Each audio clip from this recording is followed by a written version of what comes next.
নমস্কার বন্ধুরা, পম্পার কিচেনে আপনাদের সকলকে স্বাগত। আজকের একদম নিরামিষ পদ্ধতিতে মিষ্টি কুমড়ো আর ঝিঙে দিয়ে দারুণ একটা রেসিপি আপনাদের সাথে শেয়ার করব। এই রেসিপিটা আমার মতো একবার বানিয়ে দেখবেন। গরম ভাতের সাথে অন্য কোনো রেসিপির দরকারই পড়বে না। কম তেল মশলা দিয়ে বানানো এরকম একটা স্বাস্থ্যকর নিরামিষ রেসিপি যদি আপনাদের ভালো লেগে থাকে তাহলে চ্যানেলটাকে সাবস্ক্রাইব করে পাশে থাকার অনুরোধ রইল। তাহলে চলুন দেরি না করে আজকের এই স্বাস্থ্যকর নিরামিষ রেসিপিটা দেখে নেওয়া যাক। আজকে এই কুমড়ো ঝিঙের দুর্দান্ত রেসিপিটা বানানোর জন্য দেখুন এখানে আমি ঝিঙে নিয়েছি। ঝিঙে আমি 3টে ঝিঙে এইভাবে টুকরো টুকরো করে কেটে নিয়েছি একটা বড় সাইজের আলুটাকেও এইভাবে টুকরো টুকরো করে কেটেছে। নিয়েছি এখানে কুমড়ো, এরকম মিষ্টি কুমড়ো আমি নিয়েছি। আজকে যে রেসিপিটা বানাবো দুর্দান্ত টেস্ট হয়, একদম নর্মাল ঘরোয়া রান্না। এই গরমের সময় এরকম একটা হালকা রেসিপি অবশ্যই ট্রাই করবেন। আচ্ছা, এর সাথে ব্যবহার করব কিন্তু এই বড়িটা দিলে কিন্তু তরকারির স্বাদই একদম পাল্টে যাবে। চলুন তরকারিটা বানানো শুরু করা যাক। এবার দেখুন গ্যাসটাকে জেলে দিয়ে একটা কড়া বসিয়ে দিয়েছে। কড়ার মধ্যে সামান্য একটু আমি তেল দিয়ে দেবো, অল্প করে দিয়ে দিলাম। তেলটাকে প্রথমে একটু গরম করে নেব। এবার যে বড়িটাকে নিয়েছি বড়িটাকে আমি কড়ার মধ্যে দিয়ে ভেজে নেব।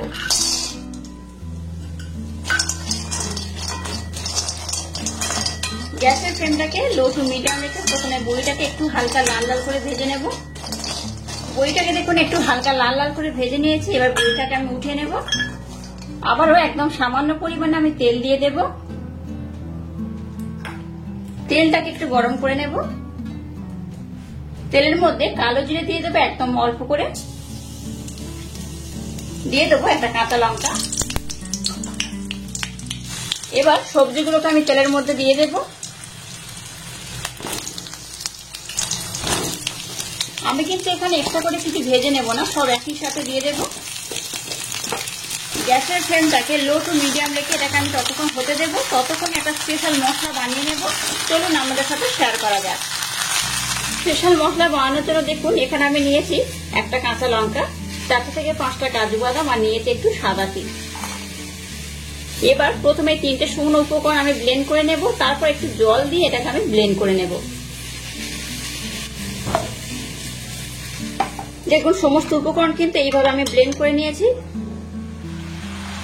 5 মিনিট সময় ধরে সবজিগুলোকে আমি দেখুন নাড়াচাড়া করে একটু কষে নিয়েছি। আর দেখুন যেহেতু আমি ঝিঙে ব্যবহার করেছি তাই কিন্তু অনেকটা জল বার হয়েছে, দেখে বুঝতেই পারছেন। এই দেখুন বেশ অনেকটা জল বার হয়েছে। তো যাই, এবার এখানে আমি বেশ কয়েকটা উপকরণ অ্যাড করব। এবার এখানে আমি এই চামচের 1 চামচ লবণ দিয়ে দিলাম। লবণটা স্বাদ মতো বা পরিমাণ মতো ব্যবহার করবেন। দিয়ে দেবো একদম অল্প করে একটু হলুদ গুঁড়ো। 1 চামচ দিয়ে দেবো জিরে আর ধনে গুঁড়ো একসাথে ব্লেন্ড করা, তো সেটা আমি দিয়ে দিলাম 1 চামচ। আবার এটাকে আমি 5 থেকে 7 মিনিট ঢাকা দিয়ে একটু ভালোভাবে নাড়াচাড়া করে কষে নেব। একটু ঢাকা দেবো আর খুলে একটু নাড়াচাড়া করে দেবো। এইভাবে আমি 5 থেকে 7 মিনিট খুব ভালোভাবে এটাকে কষে নেব। এই মুহূর্তে এখানে কিন্তু কোন রকম জল ব্যবহার করা যাবে না, জল ছাড়া এটাকে এইভাবে ঢাকা দিয়ে কষে নিতে হবে। গ্যাসের ফ্লেমটাকে লো টু মিডিয়াম রেখে এটাকে ঢাকা দিয়ে দেখুন আমি কিন্তু বেশ অনেকটাই খুব ভালোভাবে কষে নিয়েছি, দেখে বুঝতেই পারছেন বেশ কষা কষা হয়ে গেছে। এবার সাদা তিল কাজু বাদামের যে পেস্ট বানিয়েছিলাম সেটা এখানে আমি দিয়ে দেব। মিক্সির জারটা দিয়ে সামান্য পরিমাণে জল দিয়ে দিলাম।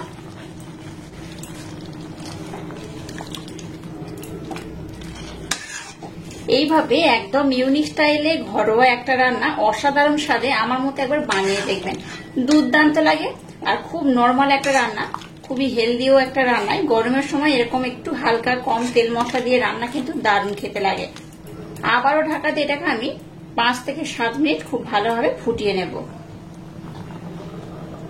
এটাকে ঢাকা দিয়ে 5 মিনিট আমি খুব ভালোভাবে কিন্তু কষে নিয়েছি, দেখে বুঝতেই পারছেন কতটা সুন্দর হয়েছে দেখুন। এবার এখানে আমি অল্প করে গরম জল ব্যবহার করব। চেষ্টা করবেন গরম জল ব্যবহার করা, ঠান্ডা জল ব্যবহার করবেন না। গরম জল ব্যবহার করলে কিন্তু তরকারির টেস্টটা দ্বিগুণ বেড়ে যায়, খুব সুন্দর খেতে লাগে। যাই হোক, এখানে কিন্তু খুব বেশি জল ব্যবহার করব না, এই পরিমাণ আমি জল দিয়ে দিয়েছি। এবার দেখুন যে বড়িটাকে ভেজে নিয়েছিলাম এখান থেকে অল্প কয়েকটা বড়ি আমি দিয়ে দেব। সব বড়ি কিন্তু আমি এই মুহূর্তে দেব না, কিছু বড়ি আমি পরে দেব আর কিছু বড়ি আমি আগে দিয়ে দিলাম। এই পর্যায়ে লবণের পরিমাণটা ঠিক আছে কিনা চেক করে নেবেন। আবার এটাকে ঢাকা দিয়ে আমি খুব ভালোভাবে রান্না করে নেব। দেখুন তরকারিটাকে কিন্তু আমি বেশ মাখো মাখো করে নিয়েছি। এই একদম শেষে আমি কয়েকটা বড়ি দিয়ে দেব, আর দিয়ে দেবো 1 চামচ গোলমরিচের গুঁড়ো। এই রান্নাটা করতে কিন্তু খুব একটা বেশি সময় লাগে না, খুব তাড়াতাড়ি বানানো হয়ে যায়, আর এটা কিন্তু খেতেও অসাধারণ হয়। গরমের সময় রান্নাঘরে বেশিক্ষণ সময় না থেকে যদি এইরকম একটা রান্না করে নেন তাহলে কিন্তু দেখবেন অন্য কোনো রেসিপির দরকার হয় না। এটা দিয়েই দেখবেন শুধু ভাত খাওয়া হয়ে যায়, অসম্ভব সুন্দর লাগে। আর এটা একদম নিরামিষ পদ্ধতিতে বানানো, আশা করছি আপনাদের ভীষণ ভালো লাগবে। এরকম একটা নিরামিষ রেসিপি যে কোনো দিনে কিন্তু আমরা বানিয়ে নিতে পারেন। এই দেখুন আলুগুলো দেখাচ্ছি, একটু দেখুন খুব ভালোভাবে সিদ্ধ হয়ে গেছে। এই দেখুন কুমড়োটাকেও দেখাচ্ছি, খুব ভালোভাবে কিন্তু সিদ্ধ হয়ে গেছে।